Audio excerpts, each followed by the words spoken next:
Good morning everyone. ओमिसा classes में आप सभी का स्वागत है। आज हम इस आर्टिकल में पढ़ने वाले हैं राष्ट्रपति के बारे में। भारत का राष्ट्रपति का जो पद होता है उसमें सारी बातें हम इसमें चर्चा करेंगे। भारतीय संविधान का मैं इसमें बहुत सारी मैं लेक्चर इसमें ले चुका हूं, तो आप उसको जो पुरानी वीडियो हैं आप उसको देख सकते हैं। तो सबसे पहले मैंने आपको इसमें बहुत सारी चीज़ें इसमें बताई हैं, जिसमें मैंने भारत और उसके राज्य संघ के बारे में बताया है। उसके बाद मैंने इसमें मैंने बताया था कि जो हमारे नागरिकता है उसके बारे में बताया था। इसके बाद मैंने मौलिक अधिकारों के बारे में बताया था। उसके बाद हमने डीपीएसपी के बारे में पढ़ा है। तो बहुत सारी चीज़ें हमने इसमें देखी हैं आगे, तो आप उनको देख भी सकते हैं और उनको पढ़ भी सकते हैं। तो आज हम जो पढ़ने वाले हैं राष्ट्रपति के बारे में पढ़ेंगे, तो ये भाग हमारे जो 5 है उसमें आता है। भाग हमारे 5 में जो हमारे 52 से लेके 151 तक हम जाएगा, तो उसके बारे में हम पढ़ने वाले हैं। तो इन सब चीज़ों के बारे में हम पढ़ेंगे। तो इसमें मैं आपको ये बता दूं कि देखिए, हमारा जो राष्ट्रपति का पद है एक्चुअल में हमारे यहाँ पे बहुत टाइम तक रूल किया था ब्रिटिश सरकार ने, जो अंग्रेज़ों के द्वारा रूल किया गया था। तो हमारे जो राष्ट्रपति का पद है, एक जो ब्रिटेन की महारानी होती है उनके हिसाब से लिया गया है। इसका मतलब ये हुआ कि हमारे जो राष्ट्रपति हैं, जैसे हमने देखा है ब्रिटेन की जो महारानी होती है उनका कोई काम नहीं होता है। तो वो एक बैठने का स्टाम्प पेपर के तौर में काम करते हैं कि जहाँ पे सरकार बोलेगी वहाँ पे आप दस्तखत कर दो। तो उसी टाइप से हमारे यहाँ पे भी होता है। जो हमारे यहाँ पे जो एक्चुअल जो पावर संभालते हैं वो प्रधानमंत्री संभालते हैं, लेकिन जो हमारे यहाँ पे जो काम किए जाते हैं सभी, वो राष्ट्रपति के नाम पे किए जाते हैं। तो ये सारी चीज़ें हमारे यहाँ पे देखी जाती हैं। तो इन सब चीज़ों के बारे में आज हम पढ़ने वाले हैं। तो सबसे बढ़ते हैं हम आगे। तो आगे हम बढ़ेंगे, तो अगर मैं बात करूँ, देखिए, अगर मैं आर्टिकल एक मतलब अगर अगर मैं आर्टिकल 52 की बात करूं, तो आर्टिकल 52 ये कहता है कि भारत का एक राष्ट्रपति होगा। तो ये आर्टिकल 52 ये बताता है, और इसमें हम आर्टिकल जो 62 तक इसके बारे में पढ़ने वाले हैं। फिर उसके बाद हम पढ़ेंगे जो राष्ट्रपति की जो शक्तियां होती हैं उनके बारे में हम पढ़ने वाले हैं। तो हमने ये बोला हम मैंने अभी आपको ये बताया था कि भारत का एक राष्ट्रपति होगा। उसमें ये भी बताया जाता है कि भारत जो गणराज्य है, भारत एक स्वतंत्र देश है और अपने हिसाब से वो सारे निर्णय लेता है। तो क्या होता है कि राष्ट्रपति जो होता है हमारे यहाँ पे जो कार्यपालक अध्यक्ष होता है। कार्यपालक का क्या मतलब हुआ, अब मैं आपको ये बताता हूँ। कार्यपालक का मतलब ये हुआ कि देखिए, जैसे हमारे यहाँ पे कोई काम होता है, तो जैसे कोई कंपनी चल रही है, तो वहाँ पे क्या होता है कि बहुत सारे वर्कर काम कर रहे हैं, तो इनका निरीक्षण के लिए एक बड़ा ऑफिसर होता है। तो इनके ये भी बहुत सारे होते हैं। तो जो सबसे बड़ा जो अधिकारी होगा वो सीईओ कहलाता है। सीईओ मतलब चीफ एग्जीक्यूटिव ऑफिसर। तो इसका मतलब ये हुआ कि हमारे यहाँ पे जो राष्ट्रपति होता है वो कार्यपालक अध्यक्ष होता है। इससे बड़ा कोई पद नहीं होता। तो इस वजह से हम इसको कार्यपालक अध्यक्ष बोलते हैं। और संघ की कार्यपालक कार्य उनके नाम से किए जाते हैं। जितने भी काम हैं भारत भारत सरकार के या भारत के, उनके नाम पे ही किए जाते हैं। और आर्टिकल जो 53 क्या कहता है, आर्टिकल 53 के अनुसार संघ की कार्यपालक शक्ति उनमें निहित होती है। और वह भारतीय सशस्त्र सेनाओं के जो तीनों सेनाएं हमारी होती हैं, जो नेवी, और अगर मैं वायुसेना की बात करूं और थल सेना की बात करूं, तो ये इनके जो सर्वोच्च सेना नायक, सर्वोच्च कमांडर होते हैं वो राष्ट्रपति होते हैं। और भारत में जो आपातकाल लगाने की जो शक्ति होती है वो भी राष्ट्रपति पे निहित होती है। राष्ट्रपति उसको लगाता भी है और ख़त्म भी करता है। और इसके बाद हमने ये देखा कि युद्ध और शांति की घोषणा करने का अधिकार होता है। और ये भारत के प्रथम नागरिक भी कहलाते हैं। और भारतीय राष्ट्रपति का भारतीय नागरिक होना आवश्यक होता है। अगर कोई भी व्यक्ति अगर भारत का राष्ट्रपति बन रहा है तो भारत का नागरिक होना चाहिए। ये उसकी प्रथम जो, अगर मैं योग्यता की बात करूं तो वो आती है। इसके बाद अगर मैं बात करूं तो इसमें ये होता है कि राष्ट्रपति के पास पर्याप्त शक्ति होती है। पर क्या होता है कि वो काम जो टोटल करता है, जो सभी काम करता है, वो प्रधानमंत्री की जो अध्यक्षता वाली मंत्री परिषद होती है उसके अनुसार उनको काम करना पड़ता है। जितने भी काम वो करते हैं उनके उनके अंडर में उनको काम करना पड़ता है। अब हम देखते हैं राष्ट्रपति के चुनाव के बारे में। तो अभी मैंने आपको आर्टिकल 52 और 53 के बारे में बताया है। तो आर्टिकल 53 ये कहता है कि राष्ट्रपति के निर्वाचक मंडल, तो राष्ट्रपति के निर्वाचक मंडल के बारे में हम देखते हैं। तो क्या होता है कि संसद, अगर मैं संसद की बात करूं तो देखिए, संसद में आती है राज्यसभा, लोकसभा। तो राज्यसभा के जितने प्रतिनिधि होते हैं और लोकसभा के जितने प्रतिनिधि होते हैं, और उसके बाद लेकिन ये जो सभी होंगे वो निर्वाचित होंगे, निर्वाचित प्रतिनिधि होंगे, कोई मनोनीत नहीं होगा। मनोनीत नहीं होता है। इसके बाद हम देखते हैं कि जो राज्य में जो विधानसभाएं होती हैं, राज्य में जितनी भी विधानसभाएं होती हैं, उनके निर्वाचित प्रतिनिधि जो होते हैं, निर्वाचित प्रतिनिधि,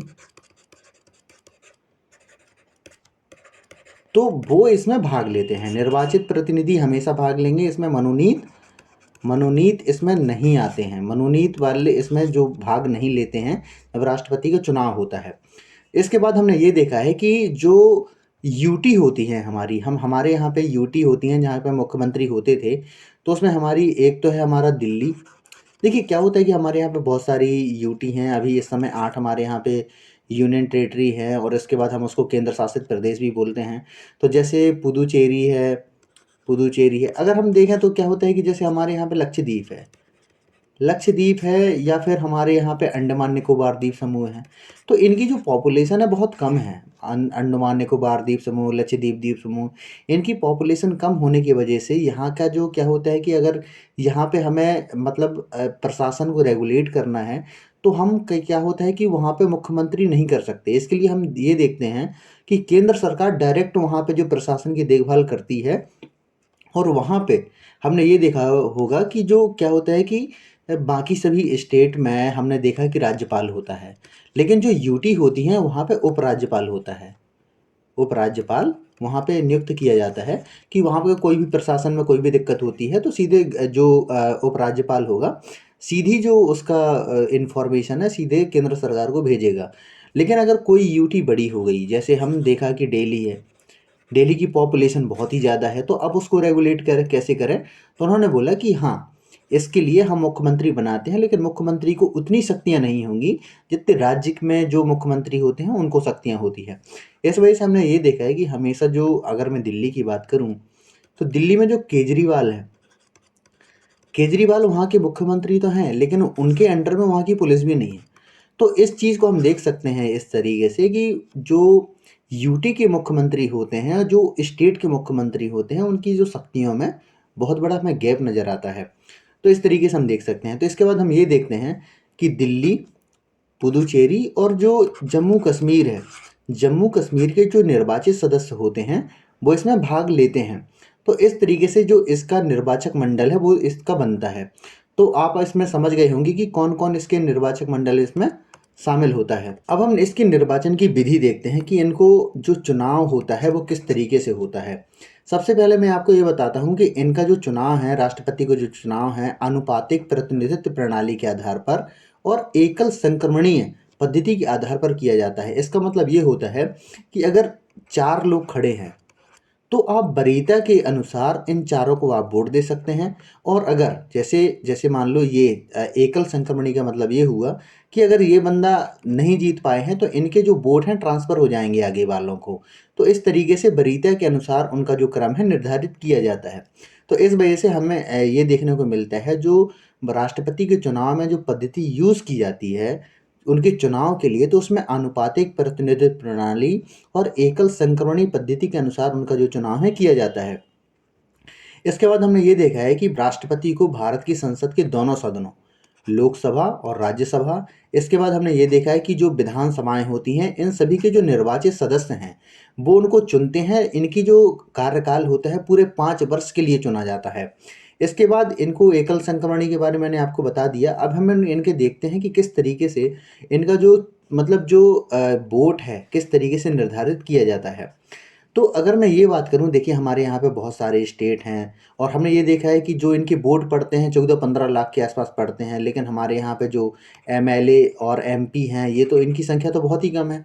क्योंकि अगर मैं लोकसभा की बात करूँ तो लोकसभा में हमारे जो 545 हैं और राज्यसभा में 245 हैं। और अगर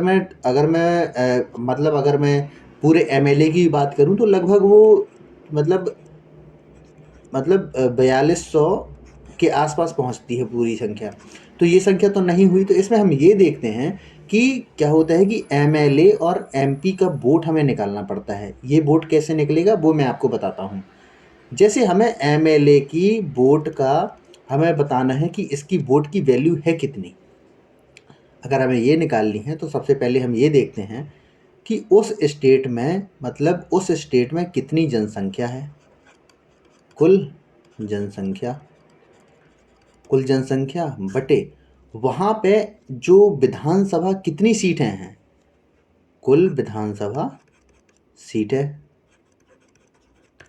बटे 1/1000। इसका क्या मतलब हुआ, अब मैं आपको बताता हूँ। जैसे यूपी है, यूपी में हमारे यहाँ पे 10 करोड़ 4 5 6 7 10 करोड़ हमारे यहाँ पॉपुलेशन है, 250 हमारे यहाँ सीटें हैं। अब इसका वोट हमें निकालना है, तो जब हम इसका कैलकुलेशन करेंगे तो ये हमें नज़र आता है, इससे ये कट गया, इससे ये कट गया, तो हमारे यहाँ पे इसका जो वोट का मूल्य आया, एक एमएलए का वोट का जो मूल्य आया वो आया 400। तो अब हमारे यहाँ पे टोटल मैंने आपको कितने लिए हैं एमएलए, वो लिए हैं 250। तो अगर टोटल मूल्य अगर आया है 400 गुणे 250 अगर हम कर देंगे तो कितना आया हमारे, लगभग 1 लाख हमारे यहाँ पे यूपी के कुल एमएलए का जो मूल्य है, एमएलए का आ गया। तो ऐसे ही बाकी जो स्टेट है उनका भी इस तरीके से गणना करके जो इनकी वैल्यू है बहुत ज़्यादा आ जाती है। अब हम देखते हैं जो एमपी होते हैं, जो मेंबर ऑफ पार्लियामेंट होते हैं, जो हमारे सांसद होते हैं, उनकी जो वोटिंग है, वोटिंग की वैल्यू कैसे निकलती है कि एक वोट की इनकी कितनी वैल्यू है। तो इनकी जो कुल वो आया, कुल जो हमारे एमएलए हैं, तो उनकी वोटिंग की जितनी वैल्यू आती है तो उसमें जो एमपीज का भाग दे देते हैं, तो एमपीज, कुल एमपी जितने होते हैं, कुल जो सांसद होते हैं उनका भाग देने के बाद तो उनकी वैल्यू निकल आती है। तो इस तरीके से इनकी गणना की जाती है, और इस तरीके से ये इसमें ये भी बोला जाता है कि जो हमारी जो लास्ट बार जो हमारे यहाँ पे परिसीमन आयोग बैठा था वो 1971 में बैठा था। उसके बाद हमने ये देखा कि 84वां संविधान संशोधन किया गया था, जिसमें 2026 तक जो इसमें जो सीटें हैं हमारी लोकसभा और राज्यसभा की अपरिवर्तित रहनी थी। तो इस तरीके से वो अभी इसमें जो संशोधन नहीं हो पाया है। अब हम बढ़ते हैं आगे, तो अभी आप समझ गए होंगे कि इनकी जो वोटिंग है किस तरीके से निकाली जाती है, तो इस सब चीज़ों को मैंने आपको समझाया है। इसके बाद हम आगे हम देखते हैं कि इनकी जो राष्ट्रपति का कार्यकाल क्या होता है। राष्ट्रपति की अगर मैं कार्यकाल की बात करूं तो इनका जो पद है 5 साल के लिए, इनको जब चुना जाता है तो 5 साल के लिए पूरा धारण करते हैं। इसमें ये बोला जाता है कि राष्ट्रपति उपराष्ट्रपति को संबोधित कर अपने हस्ताक्षर सहित लेख द्वारा अपना त्यागपत्र दे सकेगा। अगर उनको हटाना है तो वो मतलब राष्ट्रपति जो है उपराष्ट्रपति को अपना जो हस्ताक्षर किया हुआ जो शपथ वाला मतलब रिजिग्नेशन है वो दे सकते हैं उनको। और अगर उनके ऊपर महाभियोग भी चलाया जा सकता है। महाभियोग तब चलाया जा सकता है जब वो अपने अनुसार जो उनका पद है उसके अनुसार वो काम नहीं करते हैं, तो इस तरीके से उनको मतलब हटाया जा सकता है। और इसमें यह भी बोला जाता है कि राष्ट्रपति अपने पद की अवधि समाप्त हो जाने पर भी तब तक धारण करते रहेंगे जब तक उनका उत्तराधिकारी अपना पद जो है ग्रहण कर नहीं लेता। इसका क्या मतलब होता है, इसका मतलब ये होता है कि उनका पद बहुत ही मतलब उच्च होता है, उनकी बहुत ही रिक्वायरमेंट होती है, बहुत ही ज़रूरत होती है भारत सरकार को। तो इस वजह से हमने ये देखा है कि राष्ट्रपति को जब उनको मतलब अपना पद छोड़ना होता है 5 साल में, तो उससे पहले ही राष्ट्रपति का जो चुनाव है वो हो चुका होता है। तो उनके अनुसार जो उनका जो रिक्त पद है तुरंत भर लिया जाता है। इसके बाद हमने ये देखा है कि राष्ट्रपति के अधीन उपराष्ट्रपति को संबोधित त्यागपत्र की सूचना उसके द्वारा लोकसभा को तुरंत दी जाती है। अगर उन्होंने अपना त्यागपत्र उपराष्ट्रपति को दिया है तो इसकी जो सूचना है तुरंत ही लोकसभा अध्यक्ष को तुरंत मिल जाएगी, और वो सदन को इसकी सूचना दे देंगे कि जो राष्ट्रपति है उन्होंने अपना त्यागपत्र दे दिया है। इसमें ये बोला जाता है कि अगर इनको पुनर्निर्वाचित होना है, दोबारा निर्वाचित होते हैं, निर्वाचन अगर उनका होना है तो राष्ट्रपति के रूप में पद धारण करता है या कर चुका है तो इस संविधान के अन्य पदों के अधीन रहते हुए उस पद के लिए पुनर्निर्वाचन का पात्र होगा। इसमें वो सारी प्रक्रियाएं इसमें पालन करनी होंगी जो पिछली बार चुनाव में उन्होंने की थी। तो ये सारी योग्यताएं उनको दोबारा ही क्या होता है कि अगर आप पहले पद धारण कर चुके हैं, इसका मतलब ये नहीं है कि आप सीधे डायरेक्ट ही इलेक्ट हो जाओगे, ऐसा नहीं। वो सारी प्रक्रियाएं जो मैंने अभी आपको पहले बताई हैं वो सारी आपको दोबारा इसमें फॉलो करनी पड़ेंगी। ये राष्ट्रपति के लिए रिक्वायरमेंट ही होता है।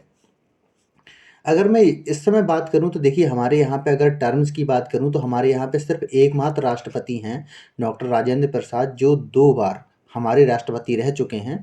बाकी कोई भी जो राष्ट्रपति है 2 बार नहीं रहे हैं।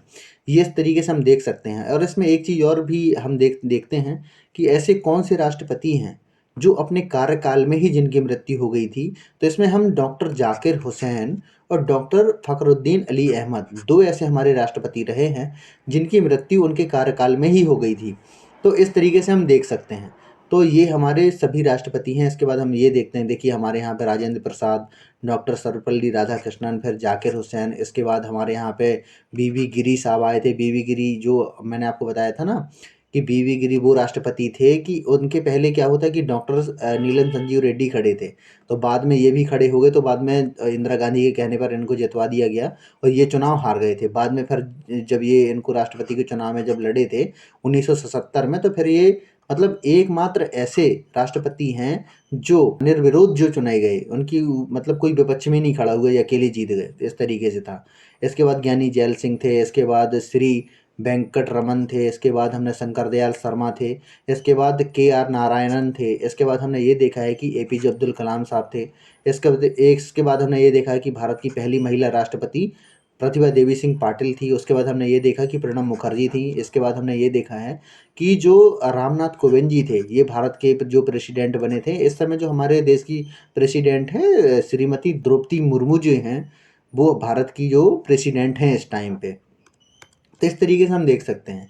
इसके बाद अगर मैं राष्ट्रपति अगर चुनाव आपको लड़ना है, कोई भी व्यक्ति अगर राष्ट्रपति चुनाव लड़ता है तो उसकी योग्यता क्या होगी। तो इस तरीके से हम अगर अब देखें तो भारत का सबसे पहले तो वह भारत का नागरिक हो।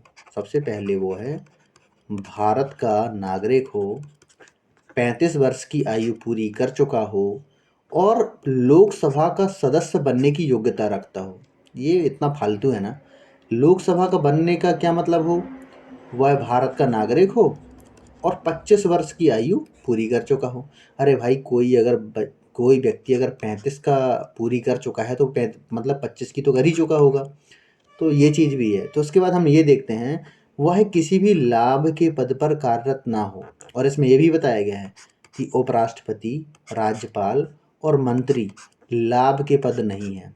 ये अपने यहाँ पे जो लूप्स है ना, हमेशा ढूंढ ही लेते हैं कि अगर कोई लाभ का पद है, अगर कोई व्यक्ति डॉक्टर है सरकारी, कोई व्यक्ति सरकारी इंजीनियर है, कोई व्यक्ति सरकारी टीचर है, तो वो लाभ का पद माना जाएगा, उससे हट जाए वो, इसके बाद चुनाव लड़े। लेकिन अगर कोई व्यक्ति उपराष्ट्रपति है, राज्यपाल है, मंत्री है, यहाँ तक कि स्टेट में भी अगर एमएलए है, तो उसको लाभ के पद पर नहीं माना जाएगा। पहले आप चुनाव लड़ लो, अगर आप जीत गए तो ठीक है, जीत गए तो आप अपना ये पद छोड़ देना, और नहीं जीते तो अपने इस पद में बने रहना। इस तरीके से देख सकते हैं। इसके बाद हम ये देखते हैं, राष्ट्रपति के निर्वाचन संबंधी जो कोई भी विवाद अगर होता है तो उसका जो निर्णय लेने का जो अधिकार होता है वो सर्वोच्च न्यायालय उसका निर्णय लेता है, अगर कोई भी विवाद इसमें अगर देखने को मिलता है। अगर मैं राष्ट्रपति के पद की अगर मैं शर्त की बात करूं तो क्या होता है कि वो होती है योग्यता, और ये होती है एक शर्त। इसमें ये बोला जाता है कि राष्ट्रपति संसद के किसी भी सदन या किसी राज्य के विधानमंडल के किसी सदन का सदस्य नहीं होगा, और यदि संसद के किसी सदन का या किसी राज्य के विधानमंडल के किसी सदन का कोई राष्ट्रपति सदस्य निर्वाचित हो जाता है तो यह समझा जाता है कि उसने उस सदन में अपना स्थान राष्ट्रपति के रूप में अपने पद ग्रहण की तारीख से रिक्त माना जाएगा। इसका क्या मतलब हुआ कि पहले आप चुनाव लड़ लो, अगर आप जीत गए हो तो उसके बाद आपका रिक्त माना जाएगा, आप अब से राष्ट्रपति कहलाओगे। इस तरीके से हम देख सकते हैं। और इसमें यह बोला जाता है कि राष्ट्रपति अन्य कोई लाभ का पद धारण नहीं करेगा। अगर आप राष्ट्रपति बन चुके हैं उसके बाद कोई भी लाभ का पद धारण नहीं किया जाएगा। मंत्री, उपराष्ट्रपति और ये इन सब चीज़ों को इसमें लाभ के पद को नहीं समझा जाता है, मैंने अभी आपको बताया था। तो ये सारी जो उनको सुविधाएं दी जाती हैं, उनका जो वेतन होता है वो कर मुक्त होता है, उनके वेतन में कोई भी टैक्स नहीं लगता है। उसके बाद हमने ये देखा है कि ऐसा ना हो कि कोई भी व्यक्ति आके अब राष्ट्रपति को चुनाव लड़ ले, क्योंकि 35 साल की आयु तो भारत में बहुत बड़ी आबादी कर चुकी है, करोड़ों लोग इसमें खड़े होने को तैयार हो जाएंगे। तो इन सबको छटने के लिए कि हमारे यहाँ पे कोई गिने चुने 1 या 2 लोग ही खड़े होंगे राष्ट्रपति के लिए, तो इसका हम कैसे इसका सॉल्यूशन करें। तो हमारे यहाँ पे ये बोला जाता है कि मतलब इसमें 50 जो मतलब 50 जो सांसद हैं, अब वो राज्यसभा से भी हो सकते हैं और लोकसभा से भी हो सकते हैं। इसमें ये बोला जाता है कि निर्वाचन आयोग के पास 50 व्यक्ति जाएंगे, ठीक है। निर्वाचन आयोग के पास 50 व्यक्ति जाएंगे और बोलेंगे कि हम इस व्यक्ति को, मान लो एक्स व्यक्ति को हम राष्ट्रपति बनाना चाहते हैं, राष्ट्रपति को चुनाव लड़वाना चाहते हैं। तो उन्होंने कहा ठीक है, अब आप साइड में हो जाओ। अब वो राज्यसभा से भी हो जाएंगे, लोकसभा भी हो जाएंगे, कुछ यहाँ से कुछ यहाँ से, तो वो भी चलेगा, इसमें कोई समस्या नहीं है। इसके बाद उन्होंने ये कहा कि हमें इसमें, ये तो हो गए प्रस्तावक, अब हमें 50 अनुमोदक, 50 अनुमोदक का मतलब 50 सांसद, जो प्रस्तावक होंगे वो अनुमोदक नहीं हो सकते, ये व्यक्ति अलग हो गए। अब उन्होंने कहा कि अब अगले व्यक्ति हैं, तो अगर यहाँ पे एक भी कम हो गया तो ये व्यक्ति राष्ट्रपति के चुनाव के लिए खड़ा नहीं होगा। लेकिन अब नेक्स्ट जो 50 आएंगे वो इनमें से कोई एक नहीं होगा, ये अलग ही होंगे। अगर उन्होंने अनुमोदन कर दिया कि हाँ हम इसको चुनाव के लिए मतलब हमारे लिए ये चुनाव लड़ने को तैयार है, हमारे ये प्रतिनिधि होंगे, तो उसके बाद उनको इस चीज़ के लिए वैध माना जाएगा और उस जो व्यक्ति है वो राष्ट्रपति को चुनाव लड़ सकते हैं। इसके लिए ये होता है कि इसमें जो जमानत राशि है वो 15,000 रुपये रखी जाती है कि कोई व्यक्ति अगर राष्ट्रपति का चुनाव लड़ रहा है तो वो 15,000 रुपये जमानत राशि रखेगा कि अगर उसको कुल वैध मतों का मतलब छठवां हिस्सा, अगर कुल वोट अगर वहाँ पे 60 पड़े, उसका छठवां हिस्सा का मतलब अगर 10 वोट भी अगर उसको नहीं मिले तो जो ये 15,000 हैं वो उसके जब्त कर लिए जाएंगे। और निर्वाचन की अवधि 2 सप्ताह या 15 दिन रखी जाती है, इतने जल्दी उनका जो चुनाव है निपटा लिया जाता है। तो इस तरीके से हम देख सकते हैं। तो और मैं आपको एक चीज़ और बता दूं क्या होता है कि जो ये जमानत राशि है हर चुनाव में रखी जाती है, कोई भी चुनाव हो, चाहे वो एमएलए को चुनाव हो, चाहे एमपी का चुनाव हो, या किसी गांव के प्रधान का चुनाव हो, तो इन सभी में एक जमानत राशि रखी ही जाती है। जमानत राशि का मतलब ये होता है कि आपकी कम से कम इतनी इज्जत तो होनी ही चाहिए कि मनमाई शिक्षा आपको वोट मिल जाए। तो इस तरीके से रखी जाती है क्योंकि ये तो बेइज्जती वाली, कई बार हमने बहुत सारे हमने कहानी सुनी होंगी कि जो अटल बिहारी वाजपेयी साहब थे उनकी ज़मानत ज़ब्त हो गई थी, तो इसमें इस तरीके से देखा जाता है, तो उनको बहुत इसमें तरीके से का मतलब मजाक उड़ाया जाता है, इस तरीके से हम देखते हैं। तो इसमें ये देखा जाता है कि राष्ट्रपति को है शपथ कौन दिलाता है, राष्ट्रपति को शपथ किस तरीके से दिलाई जाएगी। तो अगर मैं राष्ट्रपति की शपथ की अगर मैं बात करूं तो इसमें जो भारत के सर्वोच्च न्यायालय के न्यायाधीश हैं, जो हमारे CJI chief justice of India जो हमारे होंगे, वो राष्ट्रपति को शपथ दिलाएंगे, ठीक है। अगर किसी कारणवश ये नहीं आते हैं, नहीं होते हैं, किसी कारणवश ये छुट्टी में जाते हैं या कोई इनको बीमारी हो जाती है या कुछ भी ऐसा कारण होता है कि जो उपलब्ध नहीं हो पाते हैं, तो इस समय अगर मैं भारत में बात करूं तो भारत में हमारे जो सर्वोच्च न्यायालय में 33+1 मतलब 34 हमारे यहाँ पे सर्वोच्च न्यायालय में न्यायाधीश काम कर रहे हैं, ठीक है। इसमें क्या होता है कि 33 तो जज हैं, एक CJI हैं, तो इस तरीके से काम कर रहे हैं। तो इसके बाद हम ये देखेंगे जो 33 में से जो सबसे वरिष्ठ जो न्यायाधीश होंगे वो राष्ट्रपति को शपथ दिला देंगे। तो इस तरीके से हम देख सकते हैं, तो कोई ना कोई तो उपलब्ध उपलब्ध होता ही है। इसके बाद हम ये देखते हैं कि अगर राष्ट्रपति के ऊपर अगर महाभियोग लगाना है, कुछ ऐसा पाया गया कि हमें राष्ट्रपति को नहीं चाहिए, राष्ट्रपति के ऊपर महाभियोग लगाना चाहिए, या उन्होंने संविधान के दायरे में काम नहीं किया या गवर्नमेंट की बात नहीं सुनी, तो उनके ऊपर महाभियोग चलेगा। और इनका जो इम्पीचमेंट इसको बोलते हैं, इम्पीचमेंट या महाभियोग बोलते हैं, और इम्पीचमेंट का शब्द सिर्फ राष्ट्रपति के ऊपर किया जाता है क्योंकि राष्ट्रपति के ऊपर कोई पद नहीं होता भारत भारत में। भारत सरकार में सबसे बड़ा जो पद है वो राष्ट्रपति का ही है, इससे ऊपर पद नहीं होता है। इस वजह से जो सिर्फ महाभियोग का जो नाम है वो सिर्फ राष्ट्रपति के लिए ही यूज़ किया जाता है, बाकी किसी के लिए यूज़ नहीं किया जाता। तो अगर इनके ऊपर महाभियोग लगाना है तो सबसे पहले जो कुल सदस्य होते हैं उनका 1/4 सदस्यों का प्रस्ताव इसमें पास करना होगा, और इसकी जो सूचना होगी 14 दिन पहले राष्ट्रपति को देनी होगी कि हम आपके खिलाफ ये करने वाले हैं। इसके बाद हम जब ये देखते हैं तो इसके बाद हम ये देखते हैं कि जो राज्यसभा और लोकसभा के विशेष बहुमत द्वारा 2/3 द्वारा इसको अगर पारित होता है, ये बिल अगर इस तरीके से पारित अगर किया जाता है तो ये अभी मतलब इसको फिर पास मान लिया जाएगा और उसके बाद हमें राष्ट्रपति को पद वहाँ से खाली माना जाएगा। अगर मैं अभी तक बात करूँ तो अभी तक भारत में किसी भी राष्ट्रपति के ऊपर महाभियोग नहीं लगा है, ये बहुत अच्छी बात है। अगर मैं ये इसकी बात करूँ तो कि अगर महाभियोग की प्रक्रिया है क्या, अगर मैं उसकी बात करूँ तो उसमें हम ये देखते हैं कि महाभियोग एक न्यायिक प्रक्रिया होती है जो संसद में कुछ विशेष पदों पर आसीन व्यक्तियों के लिए लिया जाता है। इसमें ये होता है कि अगर उन्होंने संविधान का उल्लंघन किया हो का आरोप लगने पर चलाई जाती है। इन पदों में कौन कौन से पद आते हैं? राष्ट्रपति का पद आता है, सुप्रीम कोर्ट या हाई कोर्ट के जो मुख्य न्यायाधीश होते हैं, हाई कोर्ट के न्यायाधीश होते हैं, मुख्य न्यायाधीश होते हैं, या भारत के निर्वाचन आयुक्त होते हैं, तो उनके खिलाफ ये प्रक्रिया चलाई जाती है। इसके बाद हमने ये देखा कि भारतीय संविधान के अनुच्छेद 56 के अनुसार महाभियोग की प्रक्रिया राष्ट्रपति को हटाने के लिए उपयुक्त की जाती है। इसके बाद हमने ये देखा है कि न्यायाधीशों पर महाभियोग का उल्लेख संविधान के अनुच्छेद 124 के 4 में मिलता है। इसके तहत सुप्रीम कोर्ट या हाई कोर्ट के किसी भी न्यायाधीश पर कदाचार या अक्षमता के लिए महाभियोग का प्रस्ताव लाया जा सकता है। तो इस तरीके से उनको हटाया जा सकता है। तो इस तरीके से हमारे यहाँ पे जो उच्च पदों पर आसीन व्यक्ति हों तो महाभियोग की प्रक्रिया द्वारा उनको हटाया जा सकता है। तो अगर राष्ट्रपति का पद किसी वजह से मतलब अचानक अगर खाली हो जाए तो उसके लिए क्या करेंगे? तो इसमें ये बोला जाता है कि राष्ट्रपति की पदावधि की समाप्ति से हुई रिक्ति को भरने के लिए निर्वाचन पदावधि की समाप्ति से पहले पूर्ण कर लिया जाता है। मैंने अभी आपको बताया था कि राष्ट्रपति का अगर अगर कार्यकाल 5 वर्ष है तो अगर उनकी मैं आज की बात करूँ तो आज जैसे मान लो 24 दिसंबर है, तो उनका 24 दिसंबर को ही कार्यकाल अगर ख़त्म होगा तो उससे पहले लगभग 20 तारीख को उनका जो पद है, नया जो राष्ट्रपति है आ जाएंगे और आज के दिन शपथ लेके अपना जो कार्यकाल शुरू कर देंगे। तो इस तरीके से उनको देखा जाता है। और अगर किसी वजह से, मैंने अभी आपको बताया कि हमारे 2 ऐसे राष्ट्रपति थे जो जिनके कार्यकाल में ही मृत्यु हो गई थी।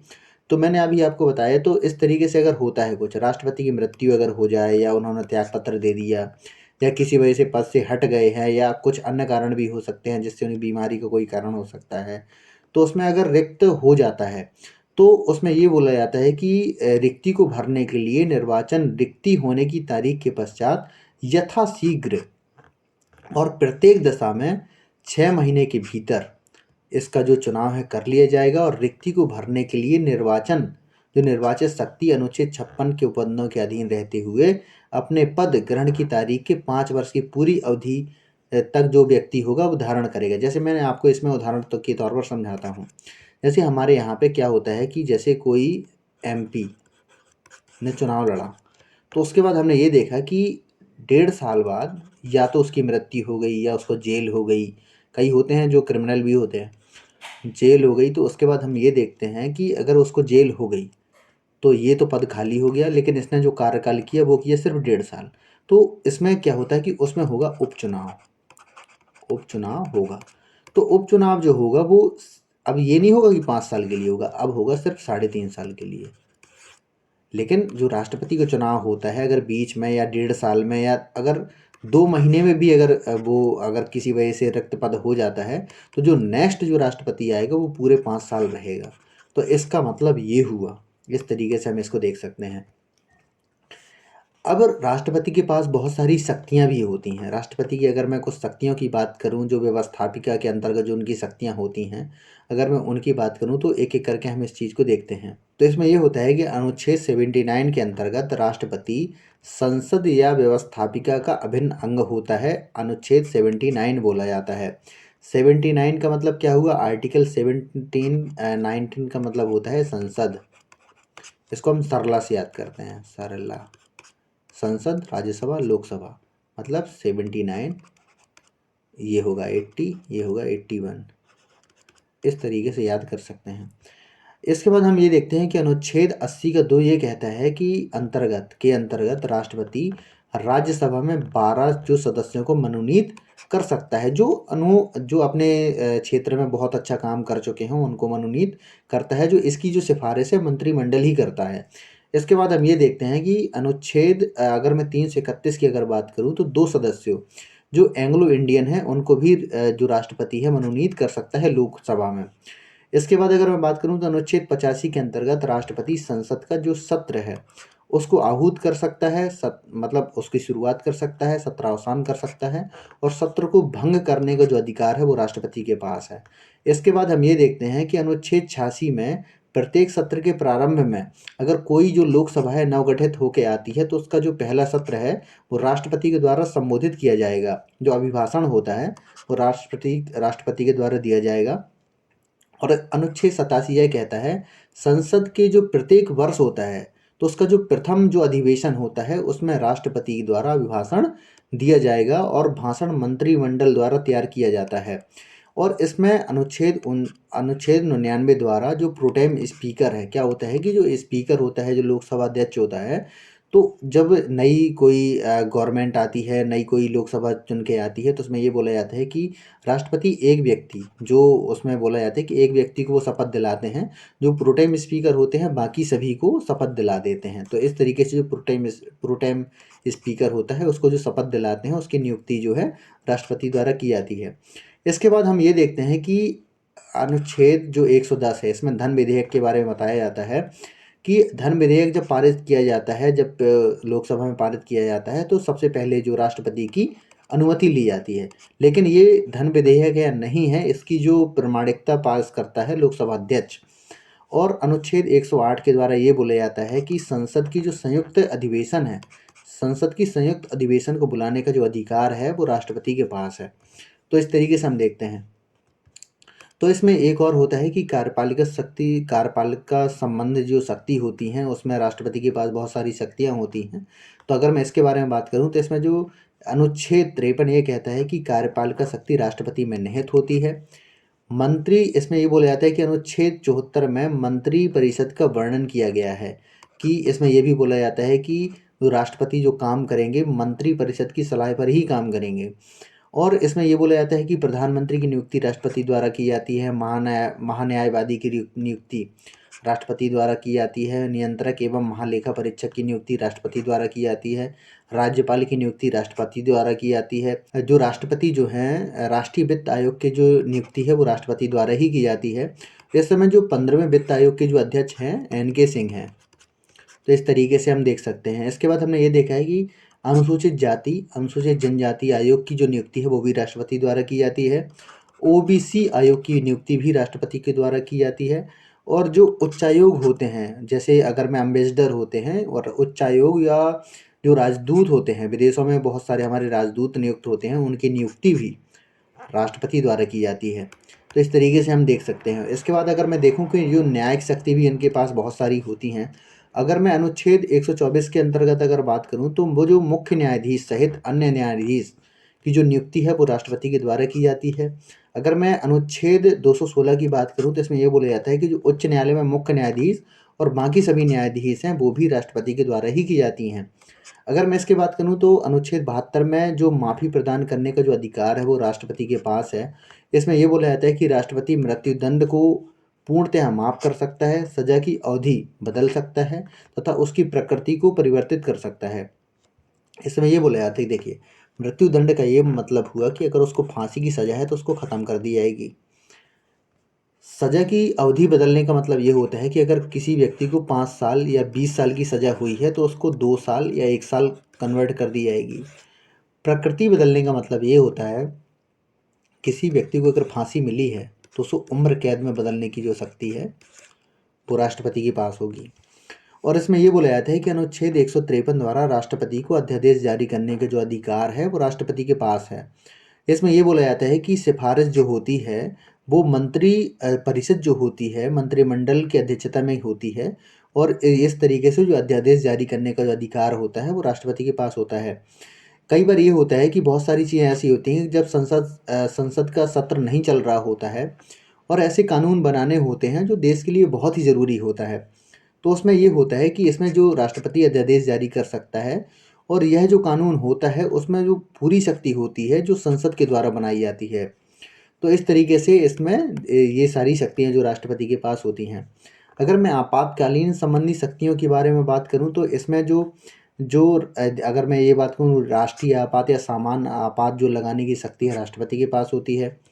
राज्यों के ऊपर जो राष्ट्रपति शासन लगाया जाता है 300 आर्टिकल 356 के अधीन, वो भी राष्ट्रपति के द्वारा लगाया जाता है। जो वित्तीय आपात है वो भी राष्ट्रपति के द्वारा ही लगाया जाता है। अगर मैं राष्ट्रीय आपात की बात करूँ तो आर्टिकल 352 में आता है।